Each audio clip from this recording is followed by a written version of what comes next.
Yuhali gani mwanafamilia wa channel tupendwa hii hapa ya Bizoza Media. Kama ndo mara yako kwanza, basi nikusihi usisahau kusubscribe, kulike, kushare pamoja na kucomment. Bwana, mapenzi ya bwana mkubwa Diamond Platnumz kwa bibi Zuchu yanazidi kuimarika siku hadi siku, lakini leo hii Diamond Platnumz ameamua kufunguka mambo mazito kuhusiana na ndoa yake ambayo aliweza kuifunga na bibi Zuchu.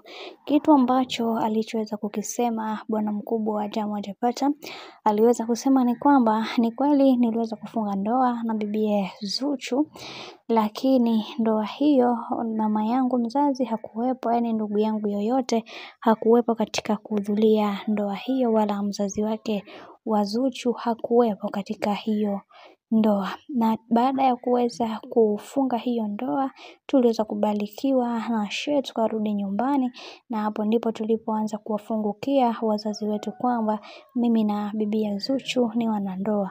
Kwa upande wa mama yangu alikasirika na kukelekwa sana, kwani kitendo ambacho nilichoweza kukifanya bila kumpatia taarifa yoyote, aliweza kukasirika sana. Lakini baada ya miezi miwili kadhaa tumekuja kugombana na bibi Zuchu, na ni kweli niliweza kutoa talaka 3 kwa mrembo huyu, lakini licha ya kuweza kutoa hizo talaka kila mtu akaishi maisha yake, lakini mwishowe kuna mazingira ambayo tulikuja kuyatengeneza, tukaja tukafunga ndoa nyingineyo ambayo sasa hii mama yangu aliweza kuwepo pamoja na familia ya bibi Zuchu, ili aliweza kuwepo, na yote hayo nilifanya kwa ajili ya kuweza kumfurahisha mama.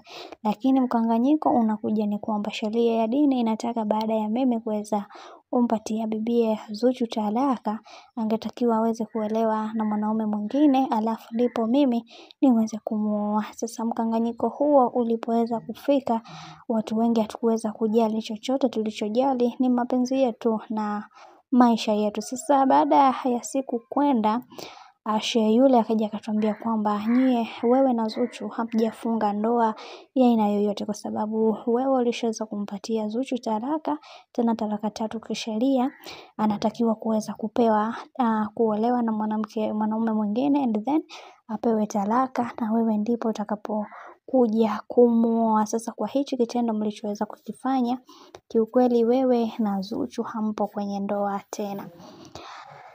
Bwana, hayo ndo mambo ambayo yaliyoweza kujiri, na Diamond Platnumz ameweza kuweka wazi, lakini alichodai kwamba Zuchu atabaki kuwa mke wake na siku zote za maisha yake, kwa sababu anampenda na anatamani kuweza kuona akitengeneza familia moja kati yake yeye pamoja na bibi Zuchu. Lakini kwa upande wa dini, ndoa hii haifahamiki, lakini wao wenyewe wanafahamu kwamba wamefunga ndoa. Lakini kwa upande wa sheria za kidini, ndoa ya Diamond Platnumz pamoja na bibi Zuchu hakuna ambaye anaifahamu. Bwana, mambo ndo kama hivyo yanavyozidi kutaradadi, lakini nataka nikukumbushe kwamba Diamond Platnumz amesema kwamba anampenda Zuchu, na Zuchu ndiye chaguo la moyo wake, na atakufa naye maishani mwake mwote. Bwana, mambo ni mengi sana kuhusiana na hili sakata, kwa sababu kila mtu amekuwa akisema yake tofauti tofauti, lakini nataka nikukumbushe kitu kimoja. Kama ndo mara yako ya kwanza kufuatilia channel tupendwa hii hapa ya Bizoza Media, basi nikusihi usisahau kusubscribe, kulike, kushare pamoja na kucomment. Kwa upande wangu sina la ziada, wacha nikutakie siku njema na kazi njema, tukutane next time. Bye bye.